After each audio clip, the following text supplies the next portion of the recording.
Elisabeth Buffet, le buffet chaud. La fraîcheur incarnée. Ouais, c'est ça. Pour embrasser Comme les ongles. notre collègue Karine qui écoute le lundi et le vendredi uniquement cette émission pour toi. On n'a qu'une auditrice. Voilà, bah, merde. Allez, vas-y, on peut aller chérie, toujours s'améliorant. Oui, bonjour messieurs. Le buffet chaud. Tout à fait. Alors, figurez-vous que j'ai vu des images des mineurs au Chili, enfermés depuis déjà un bon mois. Hein. Et c'est marrant. Mais moi, ça m'a fait penser à mon gynéco. Bah oui, le côté exploration de boyaux avec une lumière frontale. Non, parce que j'y suis allée cette semaine chez mon gynéco. Ah merde. Ah bah oui, autant l'amitié entre mes femmes, j'y crois pas, autant la mycose. Ah, joli. Hein.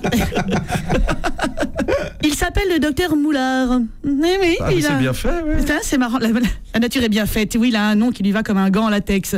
Vous avez remarqué quand même que des fois, effectivement, il y a des gens dont le nom semble prédestiné à leur métier. Bon, ça n'est pas votre cas, Philippe, mais par exemple, ma boulangère s'appelle Madame Mouillette.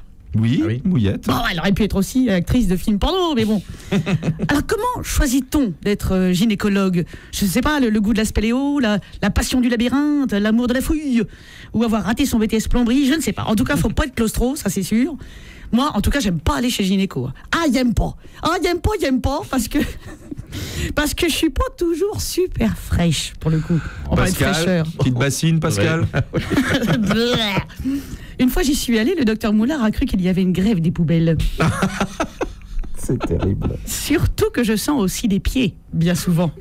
Pauvre docteur Moulard, je ne comprends pas qu'il travaille sans masque à oxygène. Tu lui as ruiné les muqueuses. Ouais. Je le vois bien avec ses bouteilles dans le dos. Non, ce qui est important aussi, c'est le choix de la culotte. Il en faut une sans trou, élastique encore nerveux, et sans connotation sexuelle, pour pas qu'il y ait d'ambiguïté. Alors, ceci dit, il n'y a aucune ambiguïté avec le docteur Moulard, vu sa tronche de morse, mais bon, j'évite quand même le string en fourrure ou le soutif clignotant. Ah oui, très classe. Pigalle. Oui, c'est ça, le soutif clignotant. Je choisis un truc de vierge, vous voyez? Un motif fromage d'Auvergne, par exemple, faisant ainsi une référence discrète et néanmoins humoristique à mes pieds. Toujours la recherche de l'humour, même chez le gynéco. Bien sûr, tout dans le fromage, bien sûr. Une fois derrière à l'air, il faut aller s'installer sur le fauteuil et enfiler ses pieds dans les étriers. Hein, les filles? Ouais, oui, je parle à Karine, justement. Les étriers. Comme si j'allais faire du cheval. Oui, bah bien sûr, je fais toujours du dada à poil renversé sur le dos. Remarquez, si tout le monde faisait du cheval comme ça, il y en aurait du monde à Auteuil. Donc le docteur Moulard, je viens de Picardie, c'est pour ça. Le docteur Moulard vient s'installer entre mes papates. Je n'ai aucune idée de la vue qu'on a quand on regarde là-dedans. Ah oui, ça. Mais c'est vrai. C'est comme une location. Ah bah tiens. Exposition sud-sud-est. Non mais du coup, il faut essayer d'imaginer. Alors, bon, moi, évidemment, j'essaie de penser à autre chose, ou à la fête de la veille, en me demandant s'il va y avoir des restes, des trucs.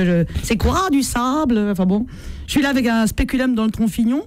Lorsque soudain, le téléphone sonne. Le docteur va répondre en me laissant seul avec mon robot mixeur à moitié sorti, ou à moitié rentré, ça dépend si j'ai le moral ou pas. En tout cas, j'ai l'impression d'avoir un rapport avec R2D2.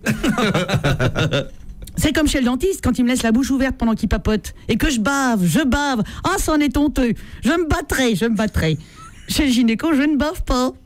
Ouais. En principe. Oui. Faudrait peut-être que j'épouse un gynéco, hein? Ouais. Ça ferait une pierre deux coups. Mais lui, il aurait peut-être l'impression d'avoir ramené du boulot à la maison, quoi. Bon. Non. Vaut mieux séparer l'hygiène et le plaisir, parce que là où oh putain, j'ai loupé ma... La chute, merde. Parce que là où il y a de l'hygiène, point de suspension. Il y a pas Elisabeth.